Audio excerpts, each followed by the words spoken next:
قل اعوذ برب الفلق. فلق کسے کہتے ہیں؟ فلق کا معنی ہوتا ہے پھٹنا. یہاں سے مراد ہے کہ جب رات ختم ہو اور صبح نمودار ہو تو اس کو فلق کہتے ہیں. اب یہاں یہ صفت کا کیوں ذکر کیا گیا؟ اس کو صفت کرنے کی وجہ یہ تھی کہ رات کی جو تاریکی ہوتی ہے، رات کے جو اندھیرا ہوتا ہے، اس میں اکثر شرور، آفات، مصائب، یہ سب چیزیں جو ہے نا سبب بنتی ہیں رات کے اندھیرے میں، اور صبح کی جو روشنی ہے وہ ان سب کو دور کرتی ہے. اس صفت سے اشارہ یہ ہے کہ جو بھی اللہ کی پناہ مانگے گا تو اللہ تعالیٰ اس کو تمام کے تمام شرور، آفات، مصائب، ان آفات سے دور کر کے انشاءاللہ رکھیں گے. من شر ما خلق، اس آیت میں تمام مخلوق کے ہر قسم کے شر سے پناہ مانگنے کی تعلیم دی گئی. اب شر کیا ہے جی؟ شر دو قسم کا ہوتا ہے، روحانی شر، جسمانی شر. روحانی عقائد کا شر کیا ہے؟ بری باتوں کی طرف میلان ہو جانا. اور جسمانی شر کیا ہے؟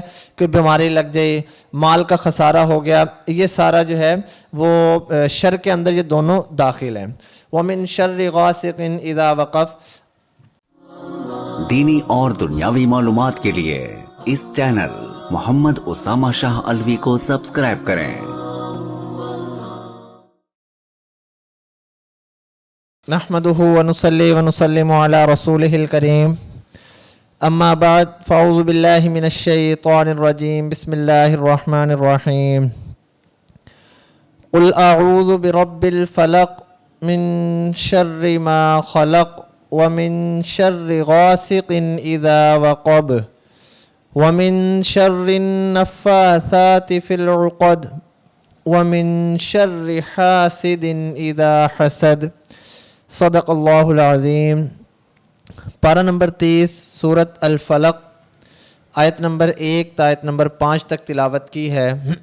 ان آیات مبارکہ کا ترجمہ: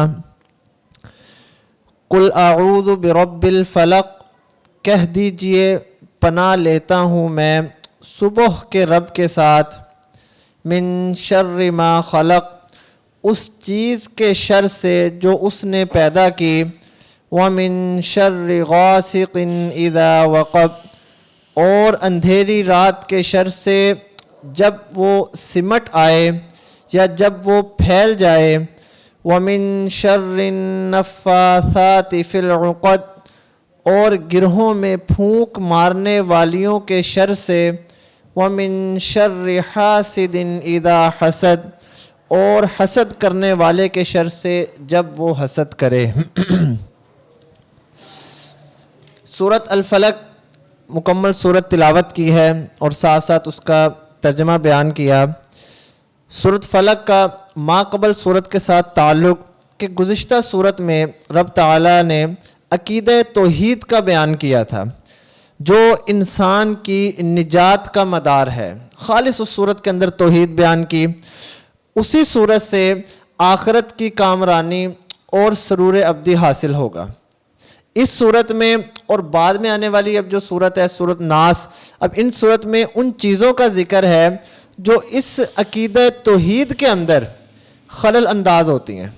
اب وہ کیا ہے؟ تو ان میں سے پھر جو عقیدہ توحید میں خلل انداز ہوتی ہیں ان سے پناہ مانگنے کا حکم اور اس کی تعلیم اللہ تعالیٰ ان دونوں صورتوں میں دے رہے ہیں، سورۃ فلق میں بھی اور اس سے اگلی صورت سورۃ الناس میں بھی. جیسے ماقبل صورت میں اور جیسے کئی صورتوں کے بھی شان نزول تھے، اس صورت کا بھی ایک شان نزول ہے. شان نزول یہ ہے کہ ایک مرتبہ پیارے نبی اکرم صلی اللہ علیہ وسلم بیمار ہو گئے اور یہ بیماری تقریباً 6 ماہ تک چلی.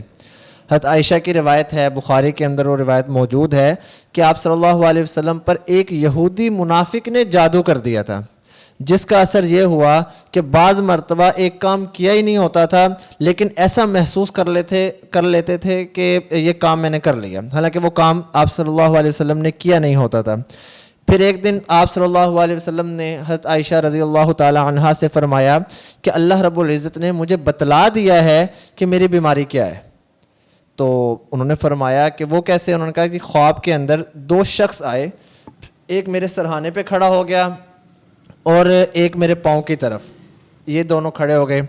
تو سرہانے والے نے دوسرے سے سوال کیا کہ ان کو کیا تکلیف ہے؟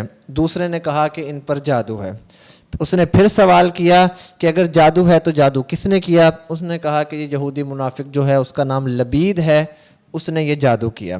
پھر سوال کیا گیا کہ کس چیز پہ جادو کیا؟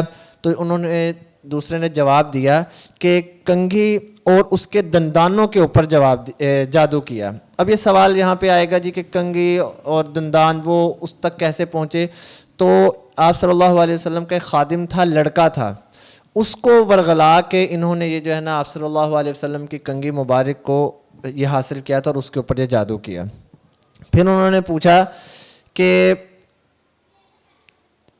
یہ کس کے اوپر کیا، یعنی کہ وہ جو کنگھی تھی یہ اس کے اندر کیسے، یعنی کہ کنگھی کے اوپر انہوں نے کیا؟ تو انہوں نے جواب دیا کہ وہ کھجور کے غلاف کے اندر جو ہے نا، کھجور کے غلاف کے اندر باندھ کے وہ جو ہے اس کے اندر کنویں کے اندر پھینکا گیا، جس کنویں کا نام تھا بیر زروان. کہاں پہ ہے یہ؟ جب انہوں نے سوال کیا تو انہوں نے پھر آگے سے جواب دیا کہ بیر زروان کے اندر ایک پتھر رکھا ہوا ہے، اس پتھر کے نیچے یہ جو ہے وہ سارا کنگھی کے اندر، دندانوں کے اندر جو ہے نا یہ باندھ کے انہوں نے کیا. چنانچہ آپ صلی اللہ علیہ وسلم بیدار ہوئے. بیدار ہونے کے بعد آپ صلی اللہ علیہ وسلم اس کنویں پر تشریف فرما ہو گئے. جب تشریف لے کر گئے تو اس کنویں کا جو پانی تھا وہ مہندی کلر کا ہو گیا تھا، یعنی کہ جیسے مہندی کا ہوتا ہے کالے کے قریب قریب، براؤن جسے آپ کہہ لیں، اس طرح کا وہ پانی ہو گیا تھا. تو آپ صلی اللہ علیہ وسلم نے وہاں سے اس کو نکالا، کھولا تو ایک تانت کی تار جو تھی وہ تھی اور اس کے اندر 11 گرہیں لگی ہوئی تھی، تو اور ہر گرہ کے اندر ایک سوئی تھی.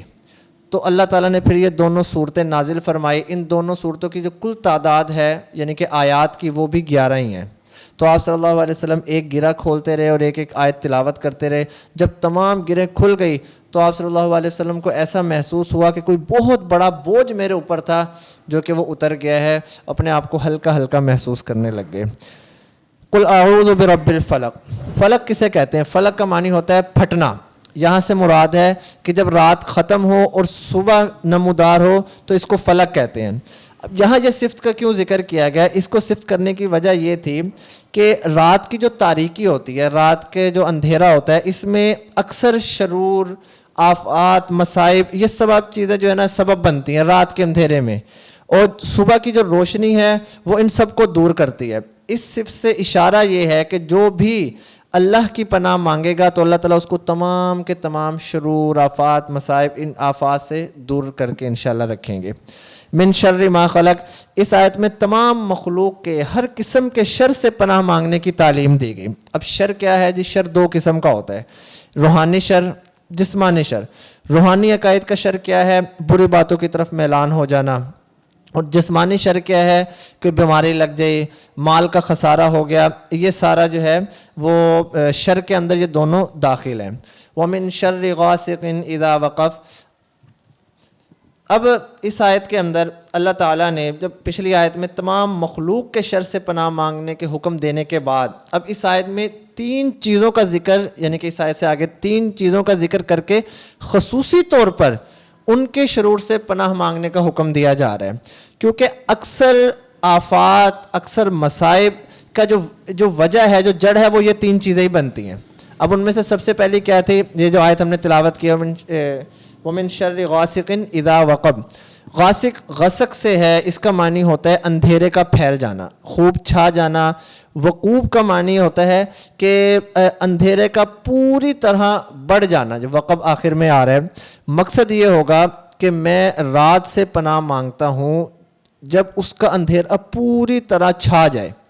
رات کے اندھیرے سے اس لیے خصوصی طور پر پناہ مانگیں جیسا کہ میں نے بتایا کیونکہ یہ جو وقت ہوتا ہے یہ شیاطین کا، جنات کا، موذی جانور کا، اشراط الارض کا، ان کا ہوتا ہے. اور اس کے ساتھ ساتھ پھر چور ڈاکو بھی اس وقت کا فائدہ اٹھاتے ہیں. دشمنوں کا حملہ کرنے کا وقت یہی ہوتا ہے. اور جادو کی جو تاثیر ہے وہ بھی یاد رکھیں کہ رات کے وقت وہ زیادہ ہو جاتی ہے اور دن میں یہ ساری چیزیں ختم ہو جاتی ہیں. اس لیے رات کا جب اندھیرا خوب چھا جائے، بڑھ جائے، تو اس وقت سے بھی پناہ مانگی گئی. دوسرا وَمِن شَرِّ النَّفَّاثَاتِ فِي الْعُقَدِ. دوسری چیز جس سے پناہ مانگنے کا حکم دیا گیا ہے وہ ہے جادو. کیونکہ جو جادو ہے یہ بڑی خطرناک چیز ہے. اب یہاں پہ لفظ ہے النفاثات، یا تو نفوس کی صفت ہے. اگر نفوس کی صفت ہے تو نفس کا جو لفظ ہے وہ مذکر مؤنث دونوں پر بولا جا سکتا ہے. یا النفاثات سے عورتیں مراد ہیں. پھر عورتوں کو خصوصی طور پر ذکر کیوں کیا گیا، یہ ایک سوال آتا ہے. تو اس کی وجہ یہ ہے، اس کے 2-3 جواب دیے گئے. پہلا یہ کہ آپ صلی اللہ علیہ وسلم پر جنہوں نے جادو کیا گیا تھا وہ لبید کی لڑکیاں تھیں، اس لیے یہاں پہ نفاسات مؤنث ذکر کیا گیا. دوسرا یہ ہے چونکہ جادو جو ہے وہ ایک کم عقلی اور حسد کی وجہ سے ہوتا ہے، اور یہ دونوں چیزیں عورتوں کے اندر پائی جاتی ہیں، وہ کم عقل بھی ہوتی ہیں اور حسد بھی وہ زیادہ کرتی ہیں، حاسد ہوتی ہیں، اس لیے یہاں پہ نفاسات مونس کا صیغہ جو ہے وہ ذکر کیا گیا۔ اب یہاں سوال یہ ہے کہ جادو سے پناہ مانگنے کو خصوصی طور پر ذکر کرنے کی کیا وجہ ہے؟ تو اس میں بھی دو وجوہات ہو سکتی ہیں۔ پہلی تو یہی ہے کہ یہ سورت کا جو نزول ہے یہی سب سے بڑا سبب ہے کہ یہ آپ صلی اللہ علیہ وسلم پر جادو تھا، اس لیے سورت نازل کی گئی۔ دوسرا یہ ہے کہ اس کا شر اور ضرر، یعنی کہ جادو کا شر اور جادو کا جو ضرر ہے یہ بڑا زیادہ ہے، کیونکہ انسان کو اس کی خبر بھی نہیں ہوتی، وہ اپنا علاج معالجہ کرواتا رہتا ہے، ڈاکٹروں کے چکر لگائی رکھتا ہے، لیکن اس کو پتہ ہی نہیں چلتا، اس کی تکلیف بڑھتی جاتی ہے اور سمجھ نہیں آتی۔ ہاں یہ بھی ہے کہ اس سے پھر لوگوں نے ناجائز فائدہ بھی اٹھانا شروع کر دیا، ہر ایرا غیرہ داڑھی کٹا ہوا اور بے نمازی وہ پیر بن کے فقیر بن کے بیٹھا ہوا ہے کہ جی میں جادو کا علاج کر رہا ہوں، حالانکہ ایسا کچھ بھی نہیں ہوتا۔ یہ دو صورتیں بڑی خوبصورت صورتیں ہیں، اور آپ کسی اچھے عامل کے پاس اگر جائیں گے جو واقعتاً دیکھنے سے بھی محسوس ہو کہ یہ اللہ کا ایک برگزیدہ آدمی ہے، نیک بندہ ہے، تو وہ کبھی بھی آپ کو جو ہے وہ غلط گائیڈ نہیں کرے گا، وہ اچھی بات ہی آپ تک پہنچائے گا۔